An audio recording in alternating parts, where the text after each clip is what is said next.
everyone to this month's Tipping Points webinar. This one is going to be focusing on political parties' manifestos and how they address environmental issues. I'm Julia Evans, and I will be facilitating today's session. We're just going to wait a few minutes before we kick off to give a chance for everyone to join. But in the meantime, please can you introduce yourself in the chat box? We'd love to know more about you.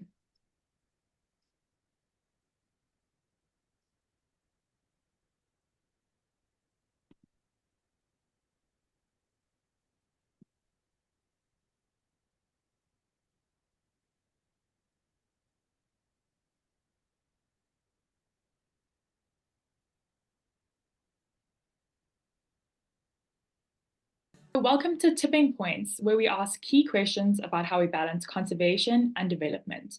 This webinar series is an initiative of the Oppenheimer Generations Research and Conservation, and they usually take place on the last Thursday of every month at 1 p.m.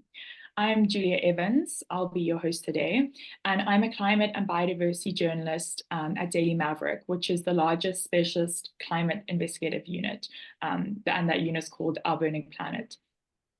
So today, I have the pleasure of facilitating the 20th Tipping Point webinar, and our focus is political parties' manifestos and how they address environmental issues. How are they addressing such issues, and what is being done to resolve them? I'm glad to be here with you and look forward to productive and insightful discussion.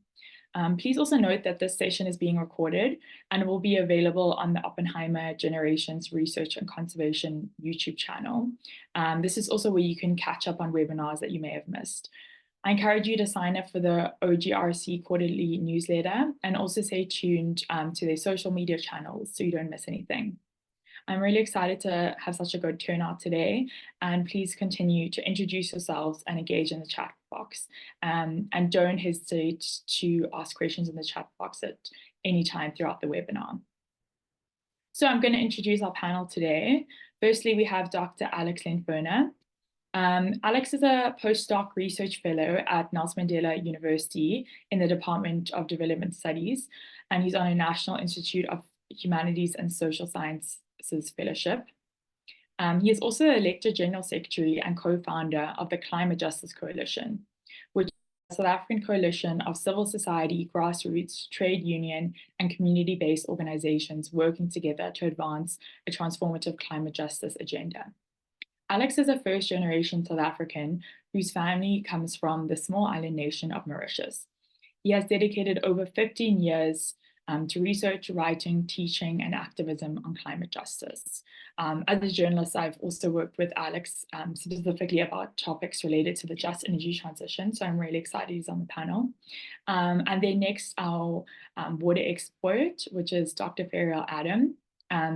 Ferrial holds a BSc in geology from WITS, and also a Master of Philosophy and Environmental Management from UCT, and a PhD from UJ, where she explored the topic of citizen science and environmental justice in South Africa's water sector.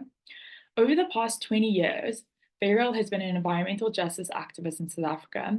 She's worked with the likes of Earthlife Africa and Greenpeace Africa, which afforded her the ability to understand government, human rights, politics, and environment from a grassroots lens. She's also served as the chairperson of the board of the South African nonprofit organization Undoing Tax Abuse, OUTA. But today, Ferrial is the executive manager of WaterCAN, which is an initiative to build citizen science activism, which empowers civil society through water testing and monitoring.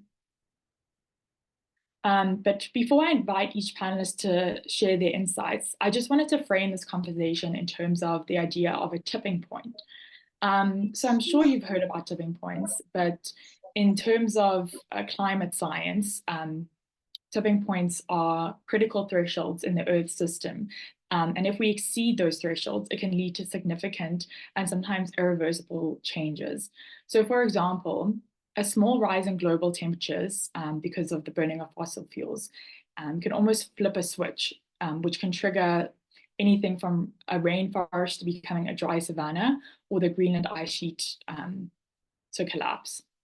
There's an analogy I've seen used by some scientists that I like, which is to imagine tipping points as being in a canoe.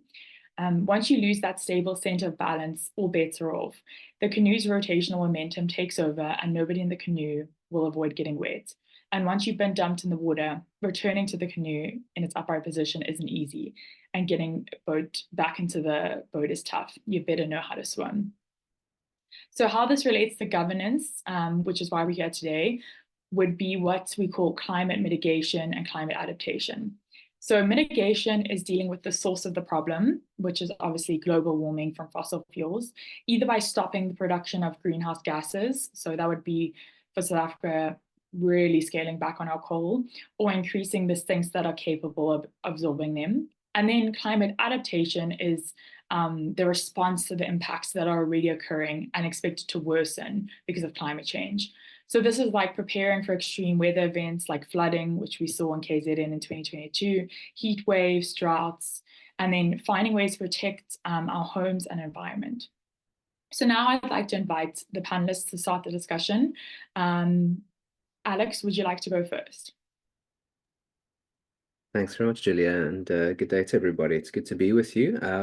I thought I would focus my input looking at the intersection of climate and energy, because that's very much my speciality and my focus, both in my activism and my research. And I thought I'd start by just thinking about what is the climate science telling us that we need to do. And if we look in 2018, there was a major intergovernmental panel on climate change report about the importance of the 1.5 degrees Celsius target, which the world agreed to under the Paris Climate Agreement back in 2015. And that report basically said that if we look across our entire economy, we need to transform pretty much every sector of it. We need to transform our energy, our industry, our building sectors, how we produce food. And so that, I think, when we think about how do we measure the manifestos of our different political parties, it should be against that rubric of the need for deep transformation to ensure that across our economy, in terms of the mitigation of climate change, we're reaching net zero emissions, we're reaching zero emissions within the next few decades, according to that report, if we had started acting then with urgency. The challenge is we didn't start acting globally with the urgency needed since that report came out. And so we need to move even further, even faster in order to get where we need to be to avoid some of the most devastating impacts of climate change. And I think it's particularly important to focus on energy in the South African context because despite being an African country, we are the biggest polluter on the continent by far. And one of the world's worst polluters in the world due to our very heavy reliance on coal, which if you measure sort of our economy by the amount that it puts out versus how much it pollutes, we're really one of the worst in the world, worse than China, only below a handful of other countries like Turkmenistan and Palau, who have incredibly polluting economies. And on the energy front, when we look at the major parties, we are not seeing the sort of commitment that's needed to drive transformation in the energy sector. The African National Congress can be seen as quite, I think, schizophrenic or sort of bipolar at times, because on one hand, you'll have someone like Cyril Ramaphosa that will go on the international stage and announce big international climate agreements. And then the next day, his Minister of Energy will be on a different stage saying, no, we can't be doing this. This is something we must be resisting. And I think if we want to analyze the ANC's vision for the energy sector, we shouldn't look to their election manifestos, but we should look to what Minister Mantashe's Department of Mineral Resource and Energy has put out in the Integrated Resource Plan. And that takes us in the wrong direction. It delays the closure of coal for decades to come. It wants to unlock massive amounts of new gas. It's trying to scale back renewable energy in a significant way. And so that's taking us backwards. The Democratic Alliance on the energy front is quite disappointing. They mentioned very little of climate in their manifesto. And when they talk about energy, they talk about the need for an energy mix. They do talk about the need to promote renewables, but they have no sort of sense of like, where does our energy future look like? And what dates are we going to get there? And, you know, talking about a diversified energy mix is the same thing that Montashe talks about. And so within the DA's manifesto, there is a lack of urgency. There's a lack of deadlines, timelines of when we're going to hit the 100% renewables that we need to get to. Mm. And, I think the next biggest party is the economic freedom fighters. Mm. And, I think a lot of people, when they hear radical economic transformation, they maybe are concerned, but in some ways, radical economic transformation is what we need. Because when we think about what the science is telling us across every sector of economy, we need radical transformation quickly. The problem is that the radical economic transformation that the EFF is promoting is not the one that will tackle the climate crisis. Theirs is very much still based very heavily on a minerals energy complex, which has made South Africa one of the most polluting and unequal countries in the world. But they're kind of changing who benefits from that rather than changing the fundamental structures of that. And we can look at this by, for example, analyzing the words of Floyd Shivambu, who says that we should be sticking with coal for hundreds of years to come. And it's notable that Julius Malema said that they would go into coalition with the ANC at the national level on one condition, that that same Floyd Shivambu is made Minister of Finance. So somebody who's a big coal proponent who wants to keep us stuck on coal for hundreds of years is kind of the big drawing card for the EFF that would make them go into bed with the ANC at the national level.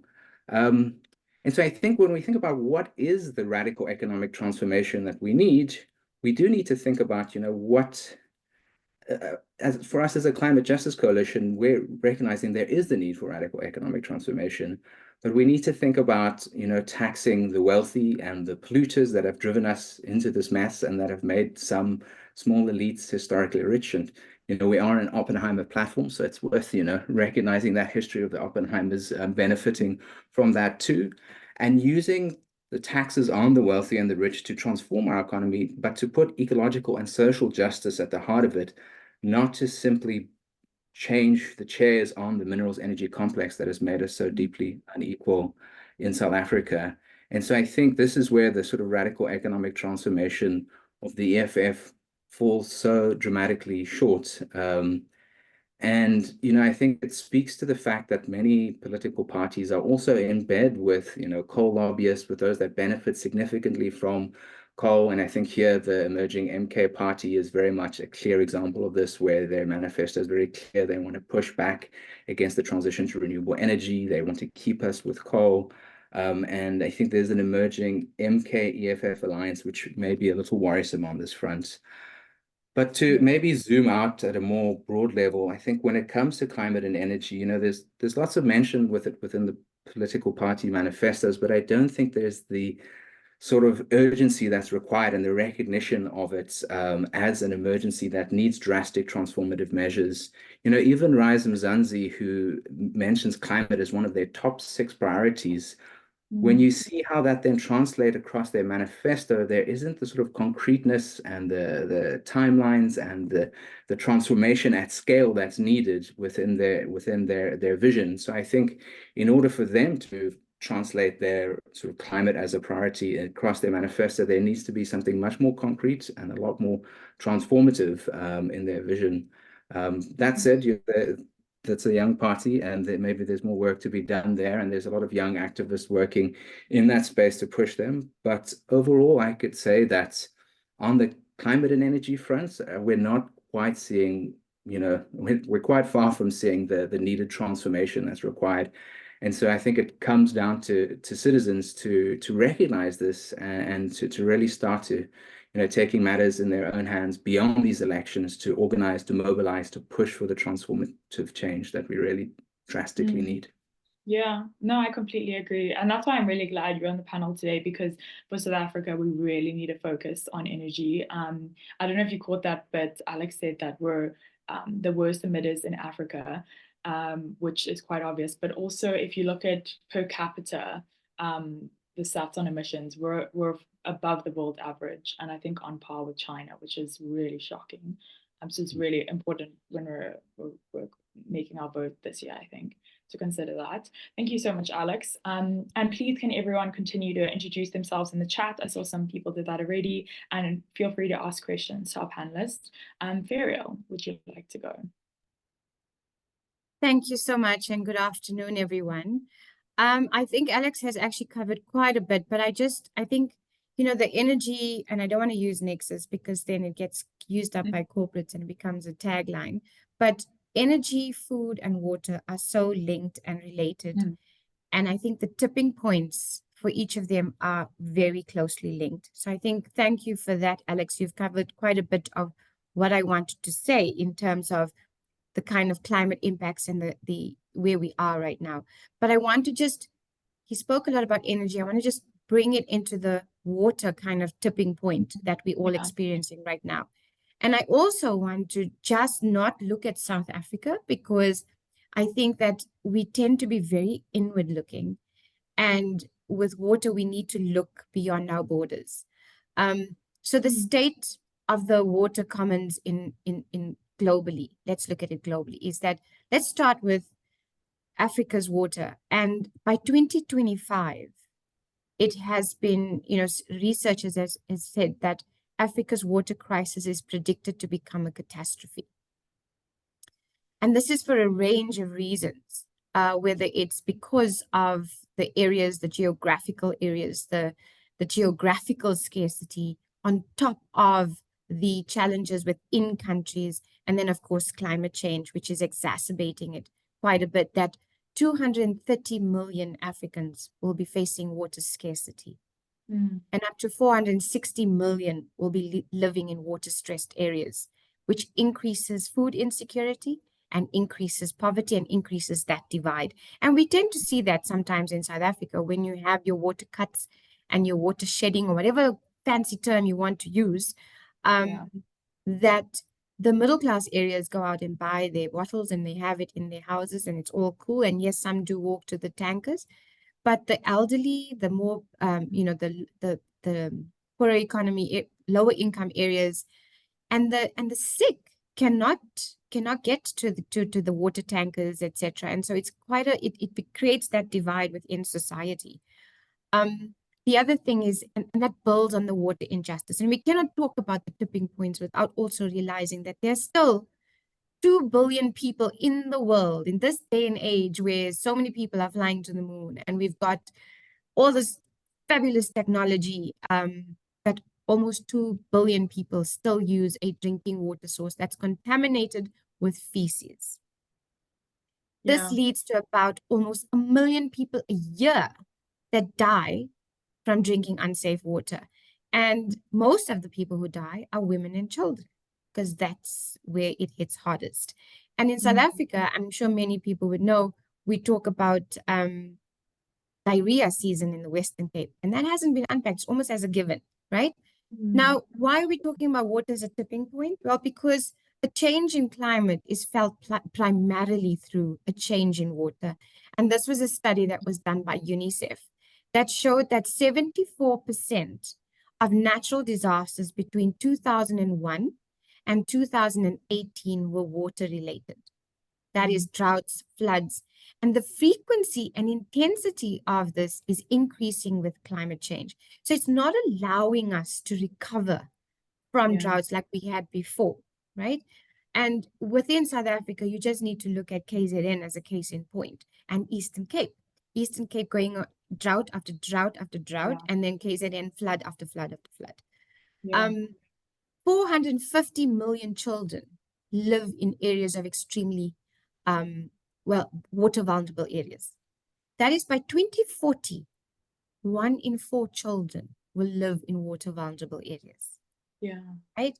And so that's the kind of where we are. And are we still getting to a tipping point, or are we there and we're just finding alternatives?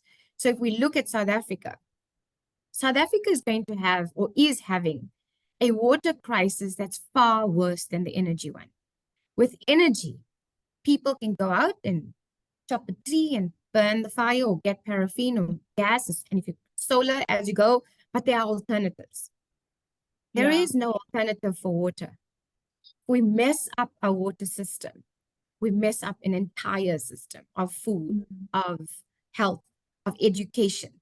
So I think that the crisis that we're going to have, and that brings me now to the focus on that in terms of the manifestos. So so in South Africa, with that crisis, we have almost 70% of our wastewater treatment works are not operating well. In fact, they're in crisis. So Yeah. that means you've got sewage, billions of liters of sewage flowing into our rivers and streams. So that's a whole ecosystem gone, and that's the rivers and river systems. In terms of our drinking water, 46% of our drinking water systems in South Africa are compromised by bacteria. So you should not be drinking it. Wow. And then we lose about 41% of our water, well, whether it's non-billable, theft, and through leaks, so infrastructure's failing. So in South Africa, if we look at it, the quantity and the scarcity, which is access to water, only 46% of South Africans have a running tap in their homes. Now, if you take that statistic I just mentioned of half of our drinking water systems are compromised, that means that even less than 46% of South Africa's population have access to clean drinking water. Yeah. This is not the picture that the ANC government is giving to the global world. So they talk about us having 90% having access to water.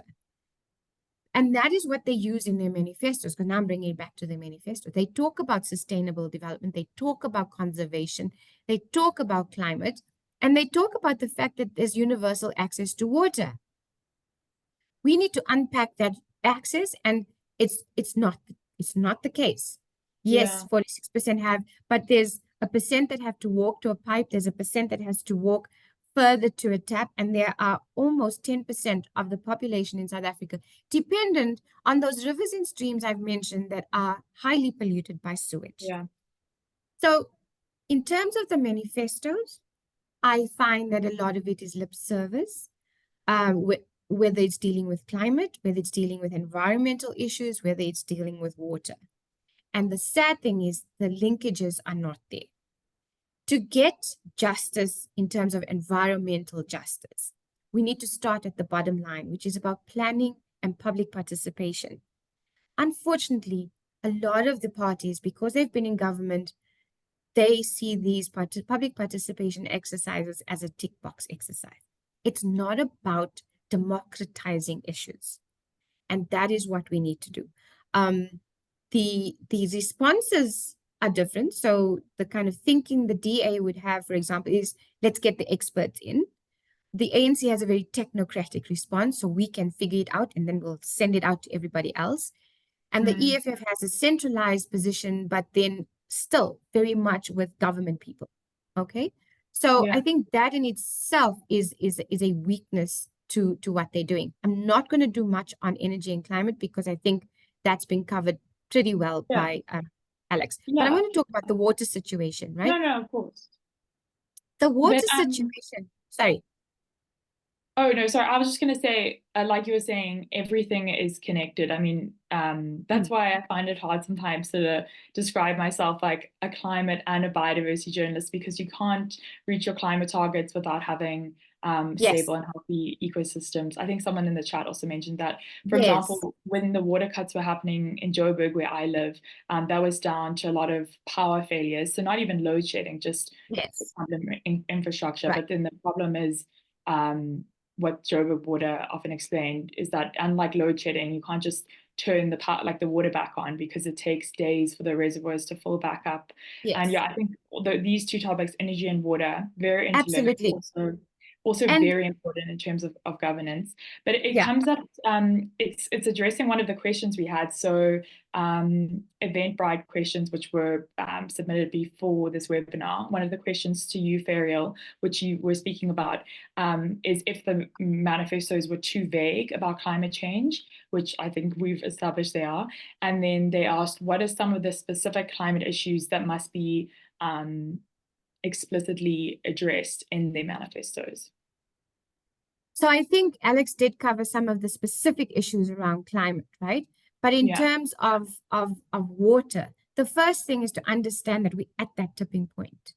And that the urgency and the focus that's needed on water, we cannot go on for the next 5 years. Say this election is now in the next 5 years, they'll come with new manifestos.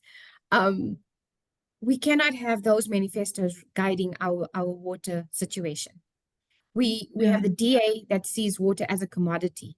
So let's privatize. And that is the most scary thing for me, is that the idea that climate change, water issues, environmental issues can be fixed with privatization. And that's the thing, that seems to be what's coming through. And that is a concern. So it's not that, right? In terms of, you know, the kind of solutions, the problem is there is no silver bullet for water and the infrastructure mess we're in right now. But if they don't link their manifestos to social justice and climate justice and water in a real way, then what we see is that they're tackling the issues and providing solutions in the existing government silos. So they kind of not finding solutions that will change what we're doing, because if we carry on this road and the way we're functioning now with the different silos, we are not going to find the solutions that we need, right? So I think to the question that your person is asking in terms of what are the solutions that we need to see? And I think we're saying is that we need to get more civil society eyes and ears on the issues. It has changed how things have been happening. For the first time since the IDPs, and for people who don't know what the IDPs are, it's a local government document that kind of dictates how they will use their budget for the next 2 or 3 years. And it's called the integrated development plans. But because civil society is so fed up with not even civil, like the public, is fed up with not having electricity, not having enough water, food prices going up, they've been attending and they've been making comments. But I think that's where the change would come, is that how do we get people on the ground to realize that democracy is not just about voting? So don't vote and wait 5 years for things to go to hell. We need to vote and keep people on track. And the reality is the situation we have, it doesn't matter whether the DA wants to see water as a commodity and the EFF talks about community-driven water management, and the ANC takes claim for all the things that are normal government running. They take it as their achievements, which is great. But each one blames the other. But we're going into this next election is going to see coalition government. And if we can't even get agreement on basic things, how is this coalition going to work? Because we have seen what poor coalitions can do to many of the municipalities around us. It will destroy it. So we need to, as the civil society, as the public, our voices need to be stronger. We need to get organized. We need to be having more of a say on these basic principles. We need to be out there, whether it's protesting or whether it's objecting to the fact that a mayor wants to spend 3 million rand a year for private security, or use the police. So there's all of those kind of things. But I think that they're saying the right things in terms of the solutions, right? So they talk about having LED lights for street lighting, having eco-friendly roads, talking about better public transport. But these things have been in government policies anyway. Yeah. They've been there, you know, it hasn't that it's not been there. It is the approach, and it is putting these things into action and budget. And that's where the challenges lie in terms of having these things be real. Yeah, So, no, I agree.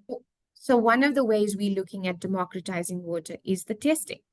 How do we get ordinary people to test their water? And we're seeing it daily. They have a basic tool that's activist citizen science. They test their water, and they're empowered to actually, and confident to then go and challenge their local councillors to say this water's polluted, which before it was in their mind. So they were being gaslighted, right? And that changes it. It changes, that gives people more power to actually create the change that they want. It's not a quick fix, Julia. It's a long process. Yeah, no, I agree. Thank you so much for that. And just a reminder to the audience, we're going to have our live Q&A soon, so please pop those questions in the chat. So a pre-prepared question for Alex that someone asked is, they would like to know how the electoral process can be used to promote public awareness and engagement on environmental issues, how parties plan to engage with local communities to ensure their environmental policies are implemented, and ways in which young people and grassroots movements can play in ensuring that the environmental policies are executed once the parties have been elected. Yeah, thanks for this. I think part of this is to realize the dangers of elections is that they can give the appearance that things are truly well-functioning democracy and that this is all very democratic, which I think what Ferrial is warning about is that actually when you look at a lot of the governmental processes, there's a really significant lack of democracy. So, for example, the department that I work the most with, the Department of Mineral Resources and Energy, there was polls and surveys done of mining affected communities. And when they're asked about the DMRE, they say it works for corporations, not the people. And I think if we want to understand why this is the case, we have to follow the simple rule of who benefits, where does the money come from? And if we look, for example, at the African National Congress, where it's invested in through the Chancellor House, Tebe Trust, these investment arms of the ANC, they're invested in companies like Shell, they're invested in companies like Seriti Coal Mining. And so when our political parties themselves are in bed with the corporations we're trying to fight, and it's those corporations that are funding them, that are also giving them the money they need to run their political processes, then it speaks to the buying out of democracy. It moves towards corporatocracy, right? Where we have, politicians that have sound bites that sound like they're the right thing, but are often in practice moving us in a very different direction. And so I think we do stand in South Africa at sort of a cusp where, we're 30 years into our democracy and our democracy is in crisis.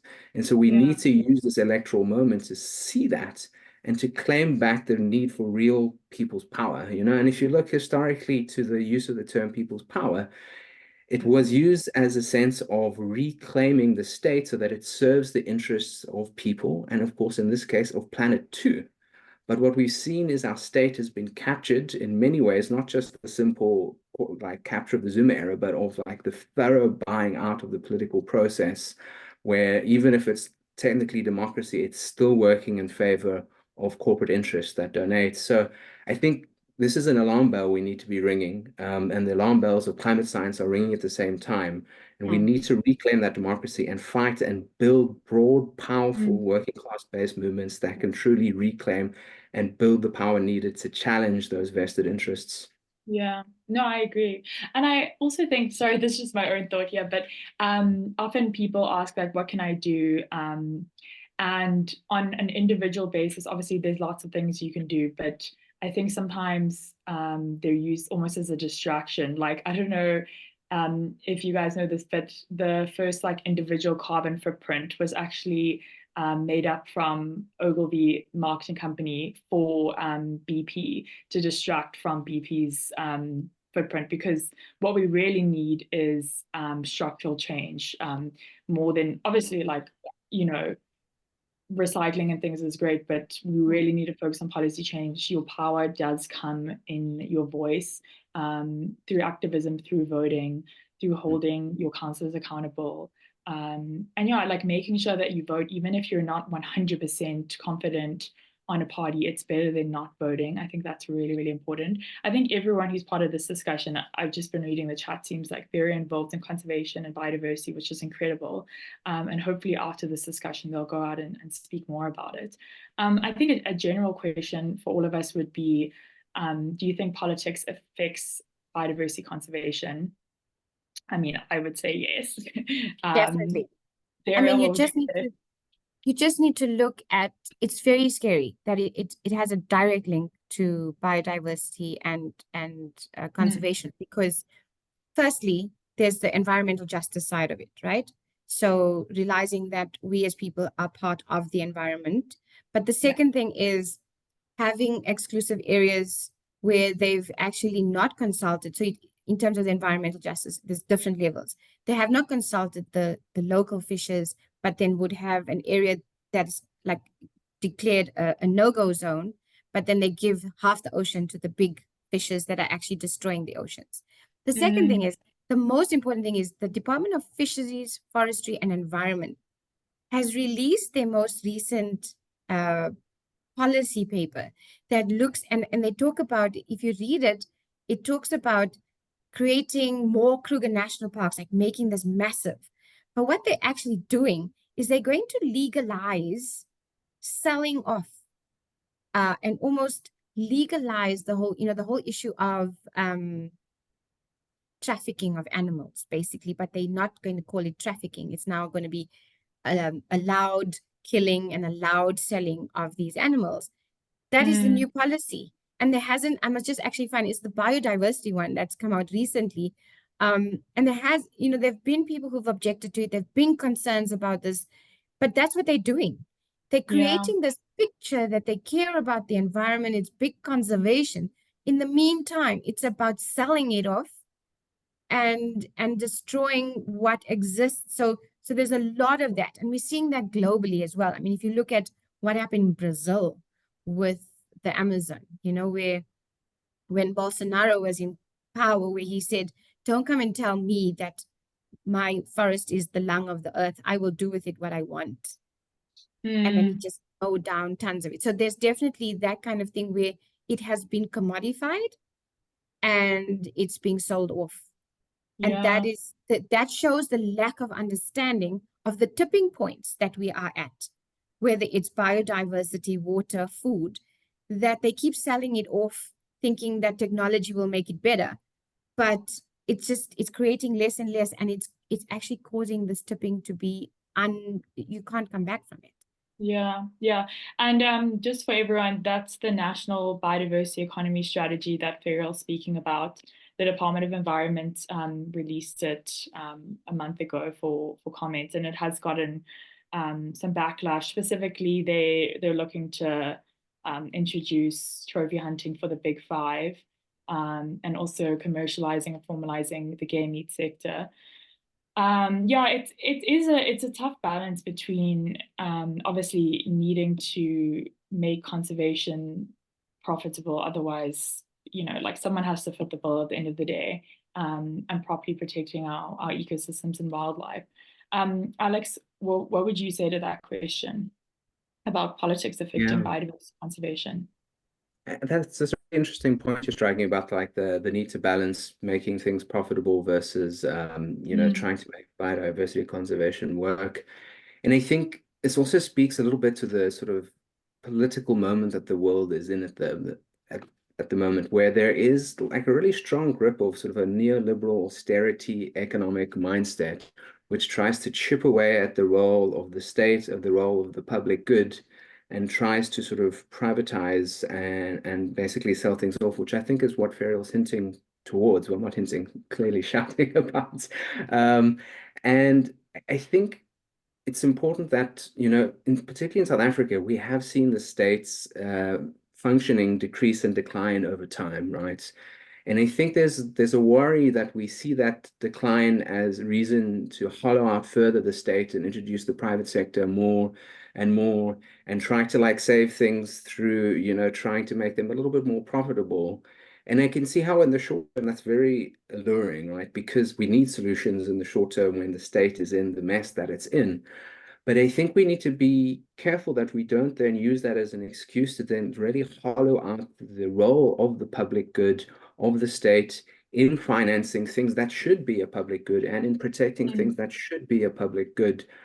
So I think we need to reclaim the role of the commons, the role of the public good, and the role of the state as being an active agent in supporting us to do that.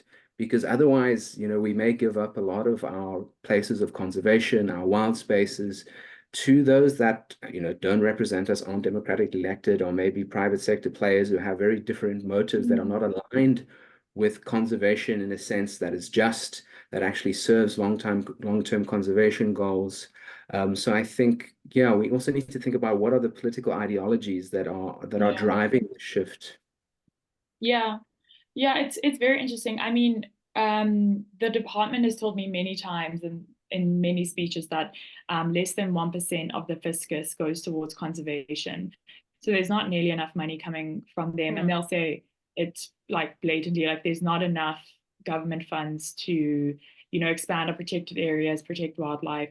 So, where's that going to come from? And I think there are some really interesting financial mechanisms and tools coming out, like tax incentives for conservation and things. I don't know, I think there's ways we can do it without being too extractive, but it's important to have these debates, I think, because yeah, I mean, obviously, yeah, everyone has a personal thing about hunting and stuff, but it's part of some people's cultures and things. So yeah, we have to consider that too. But I think I just want to jump to the questions from the chat because we have some really good ones. So the first one is that given the next national election is less than 5 weeks away, what can or should civil society and media do to change political thinking beyond 29 May to adopt an integrated and strategic approach to climate change and the energy, water, and food trimix? Ferrial, do you want to answer first? So, I mean, I think that the elections is not going to get us to that point, right? So, and that's the challenge. I think the challenge also is that how do we vote strategically in this next election? And not just say, well, this is the party I voted for 100 years, so I'm going to vote for them. I think we need to look at how do we vote strategically so that we have working government. It is after that those kind of things can be tackled. I don't think we're going to be able to do it now until the elections. And I need to also add that a lot of the manifestos that I looked at, the ANC, the DA, EFF, Action SA, and RISE, look, they saying the same, more or less using different languages, but it's nothing new. There's nothing there that proposes that I think, oh, wow, this is fantastic in terms of dealing with the issues and the problems we have in South Africa. None of that for me. I will vote, and I think we must all get out to vote to turn the tables or change things or create a little bit of imbalance. And that is where we can play a role. But I think it's not going to change specifically a policy by the election date, right? Yeah. But I do think that we must also not be under the illusion that this election is going to change everything, because their manifestos, they've been going on for years for some of the older parties. They know how to say it. They know what to say. They sang it to their electoral kind of support. And it's nothing new. It's not what is going to get us on the pathway we need to be to fix South Africa. What that needs us to actually change local government. So in 2 years' time, how do we then make sure that the people we vote into power at local government actually have our concerns at heart at a local government level? Yeah. Alex, would you like to speak to that briefly? Yeah, thanks. I think this does. It speaks to the need to get organized, right? And I think one of the things that we see during election time is the knocking on doors, all the conversations that are being had. The sad thing is that that is such a valuable tool. If it wasn't used for just shallow electioneering, this is what we should be doing on a regular basis. We should be getting out there, knocking on each other's doors, but doing that for the role of long-term organizing and movement building, so that we can develop the sort of longer term changes that we need and to inform process like the integrated development plan at the local level, so that we're organizing together to contest those sorts of spaces. And so I do think that, recognizing that the elections are just around the corner, there will be a strategic tool that we can use to try register some preferences. But then it's time for us to get into the streets, both the digital and the physical streets, but hopefully not just the digital streets, because we need to be actually having some meaningful in-person conversations too, because I think that's where we move a lot of people, and doing the old-fashioned hard work of organizing to build community, to build democracy back, and to challenge power and to reclaim the democratic processes that are supposed to deliver on this. Because when you look actually at the polls around climate change, for example, or polling around this, people believe that this is an urgent issue that needs to be addressed.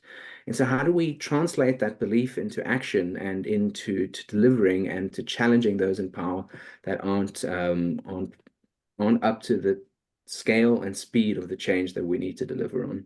Thanks. Yeah. No, I agree. And I have quite an interesting question here for you, Ferrial, regarding the water crisis. So someone said that they come from a small town in the Northern Cape, and if anything, there's a serious water issue in that province, such that there's now an existence of water businesses that provide water, and the local community have held communal meetings to talk about the water issues. They have held strikes, but those did not really yield anything. Um, and water issues in this case is no water from taps for weeks. And if water comes, then it comes for an hour and then back to no water again. So they're asking what communities do to get the ear of the local governments or the actual government in general. Because at this point, a lot of houses who can afford to have water boreholes, those that can't, they have big green JoJo tanks to store water, which I think it's a really big concern. I can imagine in something quite like arid, like the Northern Cape. But I mean, I know closer to home, Coronationville, they, they don't have a lot of resources, but they constantly have water cuts, and there's a lot of older people who live in these areas. It's a huge thing. Thank you for that question. Yeah, no, it's a difficult one. I think it also links into what Alex is saying, is that, the thing in Northern Cape is that it's a massive province, right? And the different groups need to start coordinating and getting in touch with each other. And we've been doing some work in Port Nolloth. But let me just tell you, Northern Cape is not only dealing issues with water cuts and not having water, and some people having boreholes, etc. But they also it's the one province that in many parts of the province, you should not be drinking the water from the taps. So as a start, Julia, what we've been doing I can only tell you what we've been doing, is that in Port Nolloth, we've been asking people to test their tap water, and then you have the bacterial results, and then you use that results to challenge the municipality. Okay? So even in terms of no access to water, is to then get, say there's a community of 1,000, maybe it's a small community, to get people to actually log how long they've not had water, have there been water tanks, then we can also assist in terms of finding out the context that they have with water tanks and why are they not fixing and why people don't have that. So I think it's the connections to the NGOs, but I think on the ground, people need to be more than just their community, because in the Northern Cape, there are a few areas in South Africa, Northern Cape, Free State, Eastern Cape, it's just appalling. And people need to start doing what Alex was saying, which is you need to start organizing, you need to start getting together, working together. It does work. We do think, sometimes we think, why must we? But it actually does work, starting with the testing, writing to the municipality, writing to the media. It does work. It creates that awareness, and it forces the minister to come in there and sort those issues out. Yeah. People must not forget the power that they have on the ground. It's much more than any political party. They must not forget that power. Yeah, and you've seen that firsthand. I mean, yes. I don't know if everyone knows, but Ferrial's worked for so many communities. There is another question from the audience, but I just quickly wanted to ask, Alex, has there been a manifesto that surprised you by how good it is or how bad it is? Just like briefly, I'd be interested to know. How good it is. I wish I had an easy answer on the how good one. Yeah.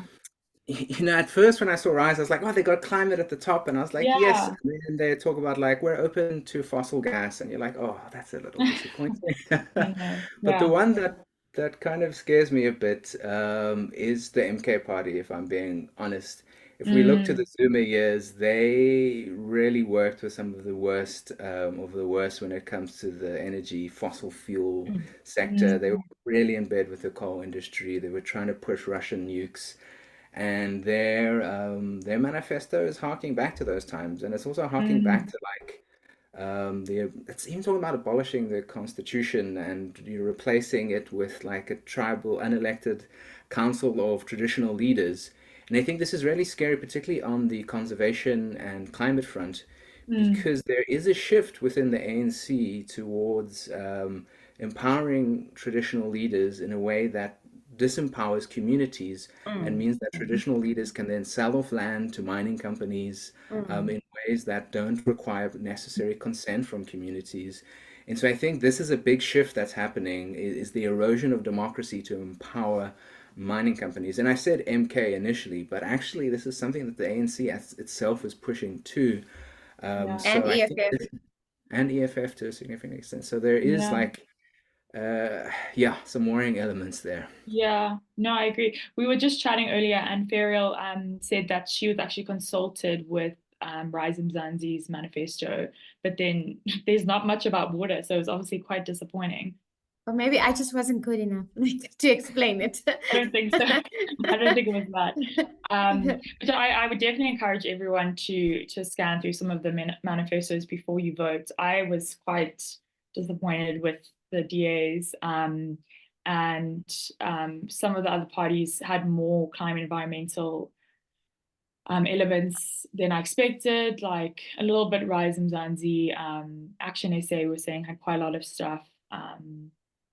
But yeah, the IFP was actually very shocking. ANC was just like more of the same, in my opinion. I don't know if Ferrial, you wanted to add anything, but I then do, because I think for me, sorry, the manifestos are kind of, they kind of saying, let's put this manifesto together because we need to see how we're going to get people to vote for us. And I think that people need to look beyond that and look at the actions, look at how they've been performing. And that is, for me, is important. So if I take water, for example, right? The ruling party has really messed it up in many places. If we look at what they're saying in the undertones, like the EFF would have really good things on environment, but talk about mining gets a big chunk of that whole manifesto, right? So they focus. And if you look at the DA, so someone's asked now, how do you think the DA's alignment, sorry for stealing your job, but Millennium Sustainable Development Goals will influence their approach to addressing climate change? The problem is you can align to the SDGs from, even Shell aligns to the SDGs. Yeah, even, it means really nothing. But it's, technically, the government in power now aligns to the SDGs. Yes, the South African government's leading on some of the SDG subcommittees. So, but also it does tell them that we have 90% access to water, which is a lie, and sanitation. But it's how they want to actually make that a reality. So the DA talks about the SDGs, but a lot of it is about privatization. A lot of it is about selling things off. It's not about, it's very much a business position. And quite frankly, some of the issues we're facing environmentally is business related. Very, very true. Yeah. Unfortunately, I think we have to wrap up now. But that was such a very, very interesting conversation for me. It's really made me think a lot about my own vote coming up. So thank you guys so much. And I just want to say thank you to Alex and Ferrial for your valuable input and significant contributions to this discussion, but also conservation and the energy transition. So the next OGRC Tipping Point webinar is scheduled for the 30th of May. And actually, they're speaking about that biodiversity policy Ferrial was speaking about earlier. So that one will be really interesting. I think I'm definitely going to tune in as well. So you can follow the link in the chat box to register for that. And you can also sign up for the OGRC's quarterly newsletter to stay updated on future events. The link will also be in the box. And then if anyone missed any part of this chat or you want to revisit it, a recording will be uploaded to the OGRC's YouTube channel. And in addition, a summary of this webinar will also be available. So once again, I'd just like to thank you all for your participation. There was, I think, some really interesting questions and thoughts in the chat, which we could definitely go on more with. But I think what's so important is that obviously everyone here really cares about the environment. I was just looking through some people when they introduce themselves. It's like very reassuring in some sense that we have so many smart, cool, and like engaging people in South Africa. But obviously it can be a bit of an echo chamber. So I think it's important for us to have these conversations with your friends and your family members before the upcoming elections. So yeah, this is really our time. So yeah, thank you guys so much for coming. I don't know if Ferrial and Alex, you want to say anything else? No, thank you so much for facilitating, Julia. It's been wonderful chatting with you. And thank you for allowing us to be on this platform. Yeah, really good. Thank you very much for having us. And yeah, just hoping people will get out there and organize for the vote and beyond. Cheers. Yeah, definitely vote. Don't not vote. Yeah. Thank you guys so much. I hope you have a good rest of your day. Bye.